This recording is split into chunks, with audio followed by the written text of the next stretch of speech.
First of all, let us see the urinary bladder borders and surfaces first of all. Okay, so how to keep it in anatomical position first of all. So we know that to the urinary bladder, ureters will be coming from posterior aspect, is it not? Because kidneys are the retroperitoneal structures and ureters are also retroperitoneal structures. So from the posterior aspect, urinary bladder is situated towards the pubic symphysis, towards the anterior abdominal wall, right? So from the posterior abdominal wall, it will be reaching obliquely and entering into the urinary bladder. So with respect to the urinary bladder, where are the ureters situated? Anteriorly, posteriorly. So if you see properly,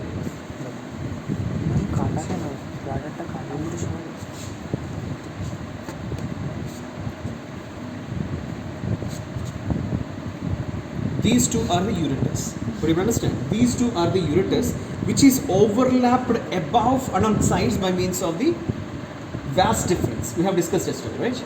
So these are the ureters on either sides which are overlapped towards the urinary bladder. The vas deferens will be going above the ureters over here, above the ureters in this manner. Getting it over it? So vas deferens will be going all the way from the testis towards the inguinal canal and everything, and will be reaching over here and goes over here. Scrotum will be over here, right? Pubic symphysis over here, scrotum will be over here.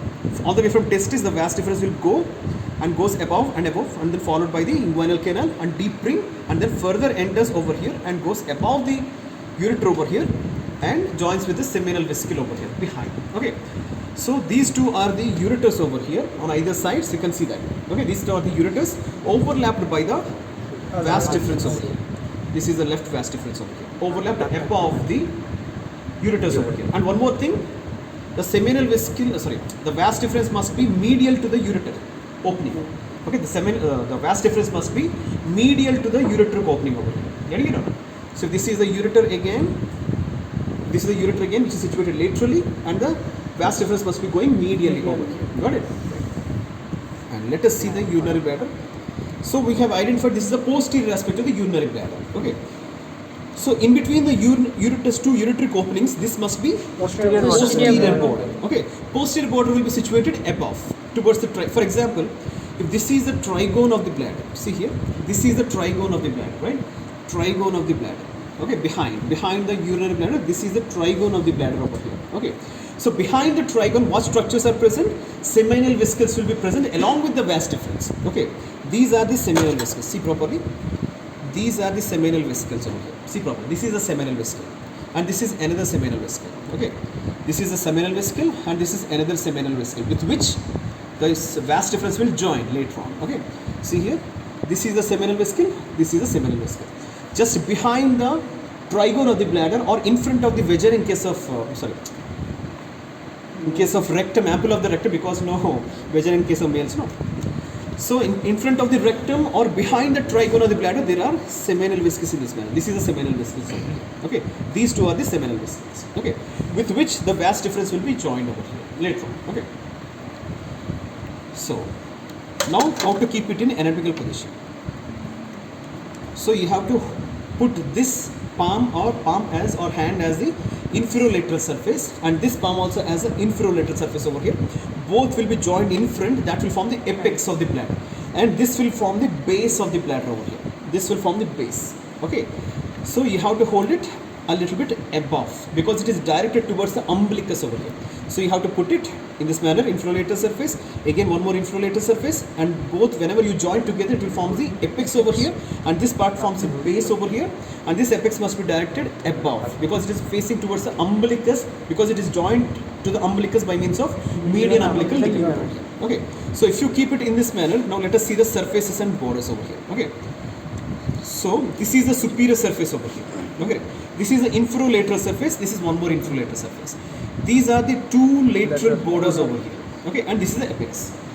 So, and whatever you are seeing over here, this part of the under surface over here. This is the inferolateral surface, this is the inferolateral surface. This forms the anterior border. Exactly, this is the anterior border over here. The anterior border ends at the level of the urethral orifice. I'll show that later. Okay, because I think prostate is also there. Okay, it's okay. Okay. Whatever you are seeing, okay, I'll show that very later on. Okay. Inferolateral surface, superior surface, two lateral borders over here, one anterior border over here. Got it or not? Anterior border over here. Okay. And posterior border will be in between two ureteric openings over here. Is it or not? In between the two ureteric openings is the posterior border. And what about this? These two are not the borders, but margins. Nothing but the ureteric margins are borders over here. These are not the actual borders. These are the margins or the folds over here. Okay. So lateral borders, anterior border. That's all. And posterior border over here. Got it? Everybody understood, right? Margins one time. This one. This part, whatever you are seeing over here, these are the margins, not the borders. Even it is appearing like a border, it is not the border. It's a margin of it. So the seminal vesicles are there in the margin? No. Medial to the margin is the seminal vesicle. These two are the seminal. This is the seminal vesicle, this is the seminal vesicle over here. Medial to the margin? Medial to the margins. Okay. These are the margins over here on either sides. Ureteric openings will be over here. And this is the neck of the urinary bladder. Both are connected by means of these margins over here. So obviously the seminal vesicles must be medial to these margins over here. These are the seminal vesicles. Could you able to see that? This is seminal vesicle, this is seminal vesicle. Right and left seminal vesicles over here. Okay, clear or not? Right? Okay. Now let us see the interior. Okay, interior of the bladder. So this is the superior aspect and this is the inferior aspect. Okay. So if I open it over here, you can see multiple rugae over here. These are the rugae. Could you able to see that? These are the multiple mucosal folds, which are nothing but the rugae. Okay.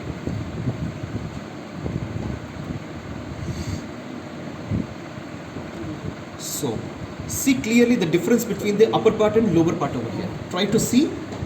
This upper part is having multiple mucosal folds over here, but this lower part doesn't have any mucosal folds, and it is triangular over here with an urethral orifice over here. What I would say, this is the urethral orifice over here, and these two obliquely directed openings are the ureteric orifices. See here. These two ureteric orifices, exactly just below my thumb. Could you ever see that? These two are the ureteric orifices. Okay, and in front of the ureteric orifice, you can see mucosal folds, right? Okay, those indicates the anterior wall. Okay, anterior wall of the ureterus, intravesical part of the ureter. And this is the Mercier's bar. Could you ever see that? This is the Mercier's bar. See properly over here. This is the trigonum of the bladder where no mucosal folds are present. And here this is the rest of the bladder where mucosal folds are present over here, which are called the rugae, just like the stomach. Okay, and these two are the obliquely directed ureteral openings over here. Could you see that? These two are the ureteral openings over here, and this is ureteric openings over here, and this is the urethral opening where the neck of the bladder is present over here. This area on the outer aspect is termed as the neck. So this part will be the neck over here. Okay, right. And these are the folds. You can see the folds over here. Clearly it is a fold, and this is also one more fold over here. Could you ever see that? This represents the anterior wall of the intravesical part of the ureter over here. Okay, projecting into the urinary bladder over here. And this bar in between the two ureteric openings is nothing but the Mercier's bar over here. Got it? See here, everybody. These are the folds of the urinary bladder on the other aspects apart from the trigonum of the urinary bladder. And this part is the triangular shaped base of the urinary bladder, which is nothing but the trigone of the bladder on the interior aspect, where no mucosal folds are present. Okay, and these two openings, whatever you are seeing, this urinary bladder overlapped by the mucosa of the urinary bladder over here. Getting it or not? For example, if the ureter is going in this manner, it will be overlapped by the mucosa, producing a bulge over here. Getting it or not? This bulge is because of the anterior wall of the ureter within the urinary bladder, nothing but the intravesical part of the ureter. But the posterior wall is fixed to the wall of the trigone over here. Getting it out? Right? Right. And one more thing, an important thing over here.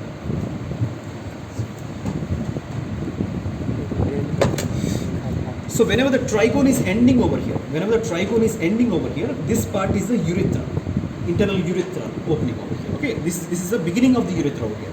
See here, whenever the trigone is, the apex of the trigone is below. This is the base of the trigone where two urethral orifices are present. And whenever it is narrowed downwards, this is the apex of the trigone, not the apex of the bladder. It is the apex of the trigone over here. Okay, at the apex of the trigone, this is the urethral opening in this manner. This is the urethral opening over here. Could you see that? This, for example, this is the bladder, complete bladder over here. Complete bladder. I am holding in anatomical position again. You can understand this is the urethral opening over here, and this is the neck of the bladder over here. This part is the neck of the bladder, where trigone will be narrowed and forming the apex over here. So the apex of the trigone corresponds with the neck of the bladder over here. Okay, right.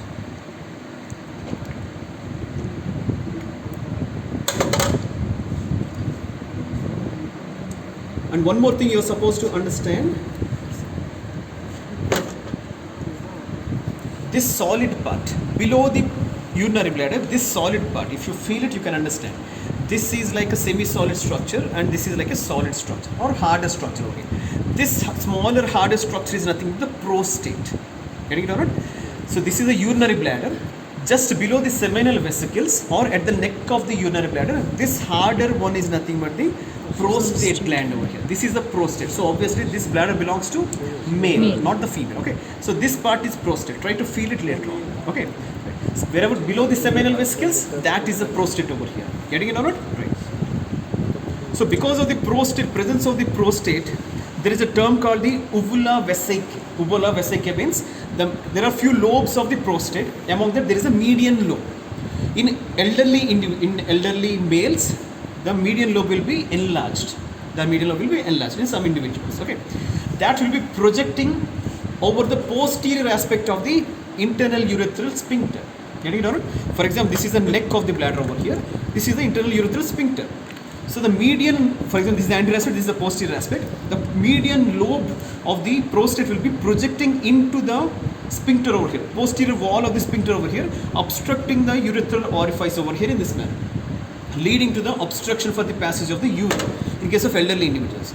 So in case of elderly individuals, if there is any urinary obstruction, then you can think of prostatic hypertrophy, and especially the median lobe will be projecting into the urinary bladder at the level of the internal urethral sphincter or neck of the bladder.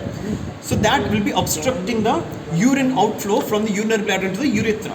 So whenever the patient try to contract the urinary bladder or increase the pressure of the urinary bladder, what do you think? What will happen? Pain, it's okay, fine. Urine will be delivered outside or not? No. Because whenever it is contracting, everything will be hitting over this median lobe. So whenever the patient contracts the bladder, he is further obstructing the urinary outflow. Whenever he is relaxing the bladder, the urine will be going out of the thing, crossing the obstruction over here. Getting it or not? So whenever the patient is contracting, he is pushing the urinary bladder downwards more towards the median lobe, enlarged median lobe. So the enlarged median lobe more towards the enlarged median lobe, so it will further close the internal urethral orifice over here. So further obstruction on the urine. But whenever he relaxes, what will happen? Urine will be released slowly. Okay. So the patient will be going to the urination very frequently, which is called urgency. URGNCY. Urgency, sorry, not urgency, frequency. Frequency means the patient will be going, for example, normally any individual will be going somewhere around 10 times or something, 5 or 6 times or 10 times maximum. So if he is going for 20 times or 30 times for the urination, that is called the frequency. Frequency means more times the patient will be going for urination, because he can't be able to completely empty the bladder.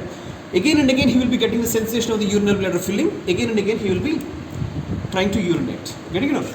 So for example, there is some 450 ml of the urine. So he will try to evacuate. Only 50 ml will go off. And rest of the 400 ml will be within the urinary bladder. Again that will be filled up. Again the 50 ml will be lost by urinating, and again the 400 ml will be remaining within the urinary bladder because of this obstruction over here. So the patient will be continuously going into the washroom to evacuate the urine. Very slowly, very less amount of the urine will be evacuated. Got it or not? So whenever he relaxes the urinary bladder, he can pass the urine. Whenever he contracts, try to contract, he can't pass, because the obstruction will further obstruct the urethral opening over here. Understood or not? So whenever there is a median lobe hypertrophy, that will be pushing the posterior aspect of the sphincter into the wall of the urinary bladder over here. This projection into the urinary bladder wall is nothing but, or at the level of the neck of the bladder, this projection is termed as the uvula vesicae. Getting it or not? For example, if this is the normal sphincter, so there is a projection in this manner. This projection into the sphincter. This at the level of the orifice, urethral orifice. This projection is termed as the uvula vesicae. Uvula vesicae. So normally this opening will be in this manner. Because of the projection, it will be in this manner. There is an obstruction over here. Normal opening is in this manner, but because of the projection of the median lobe of the prostate, it will be obstructed in this manner. So this projection is termed as the uvula vesicae. Could you able to understand, right? So normally opening will be in this manner, urethral. Whenever it is projected from behind, it will be projecting into the urethral opening over here. And this projection is termed as the uvula vesicae. So where we can expect the uvula vesicae over here? Just below the trigone of the bladder. Okay, over this part. Over this part, you can expect the uvula vesicae. Could you understand this part? This part is the urethral opening. Towards the posterior wall, posterior aspect of the urethral opening will be the uvula vesicae. This part you can get the, if it is enlarged, you can get an uvula vesicae over here. At this part, posterior wall of the urethral sphincter over here. Okay, posterior wall of the urethral opening. This part you will be getting the what is it? Uvula vesicae over here. This part is the prostate, and you can understand by this the urethra is passing through the prostate also. Could you understand? This is the bladder wall. This part is the bladder wall. This part is the bladder. This part, entire part is the bladder. And whatever I'm not holding is the prostate. Prostate is very small. Okay, getting it or not? This pink colored structure is the prostate. Okay. So obviously the prostate will be below the urinary bladder, not above the urinary or by the styles. Okay. The prostate must be below and ureteric openings must be behind. So everything will fall into anatomical position. The prostate, the harder one, will be below, and the ureter will be on either sides on the posterior aspect. So rest of the things you can keep it in anatomical position. Isn't it? And now this is the female composite over here. What is this? Female composite over here. Okay, we'll be discussing the next week, but still, this is the labia majora and everything. Okay, labia majora and everything over here. This is the labia majora. Okay, getting it out? This is the labia majora. Okay. So behind this is the urinary bladder. Could you able to see that? These are the two ureters on either sides, and this is the urinary bladder. And there are no vas deferens and seminal vesicles. Could you able to see that? No seminal vesicles or vas deferens overlapping the ureters. Could you able to see that? Right? There are no seminal vesicles over here and no vas deferens also. Could you able to see that? Right? So in between this part and this part, this area is nothing but the space of Ridges. Space of Ridges will be in this manner. Got it? Will be reaching till the rectum. That means it will be going around the vagina also till the rectum over here. First of all, I'll show you the parts. Okay, so this is the, obviously there will be pubic symphysis over here. Below the pubic symphysis will be the urethral opening and everything, the external genitalia. This is the space of Ridges over here, and this is the urinary bladder with the two ureters on either sides over here. And behind the ureters, this is the uterus. Sorry, behind the urinary bladder, this is the uterus over here, and these are the fallopian tubes. This is the fallopian tube. Could you see that? It's like folded one, and the fimbriae, of course, I'll show that later. And these are the ovaries. This is the ovary. This is one ovary. I'll be showing in the next week again. Okay. This is the fallopian tube along with the ovary over here. Okay. So ovary will be on the posterior aspect compared to the fallopian tubes ovary or uterine tubes. Behind the uterus, this part is the rectum. See properly. This part is the rectum. This is the ampulla of the rectum, dilated portion. Are you able to see that? Right? This dilated portion is the ampulla of the rectum. So this part is the rectum over here. This is the ampulla of the rectum over here. Okay, this part is the rectum. So once again, this is the external genitalia, skin, labia majora and everything. Space of Ridges over here. This is the urinary bladder, and behind that this is the uterus along with the fallopian tubes and the ovaries over here. Behind the uterus, this part is the rectum over here. Okay, rectum over here. Okay. So this is the space of Ridges which will be enveloping the urinary bladder and vagina and reaching till the rectum over here. Okay. The space of Ridges we will be discussing in the next class. Okay. The boundaries of the space of Ridges will be discussed. Almost all, I have covered almost all the boundaries over here. Okay. We will discuss again. Okay.